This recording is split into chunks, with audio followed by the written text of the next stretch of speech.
জিন্দগি ভরা যতটুকুই নামাজ পড়লাম, নামাজের ভিতরে হাকিকত পাই নাই। নামাজের শরীর আছে, রূহ নাই।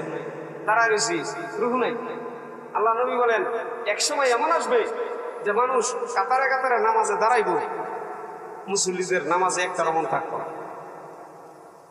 সাহাবীরা জিজ্ঞাসা করে, ইয়া রাসূলুল্লাহ, মুসল্লিরা যখন একজনেরও নামাজের মধ্যে মন নাই, এমন মুসল্লিদের নামাজ আল্লাহ কবুল করবেন?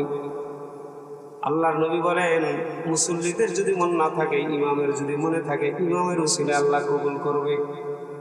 এবার ইমাম মুসল্লি একজনেরও মন নাই নামাজের মধ্যে, তাহলে আল্লাহ নামাজ কবুল করবেনি। এমন আরো যোগ আসবে, ইমামেরও নামাজের মধ্যে খেয়াল নাই, এবার মুসল্লিরও খেয়াল নাই, কারো এই নামাজের প্রতি কোনো মনোযোগ নাই, খেয়াল নাই, তাহলে ওই নামাজকে আল্লাহ কবুল করবেনি? আল্লাহর নবী বলেন হ্যাঁ, তখনও ওই যুগ আল্লাহ রাব্বুল আলামিন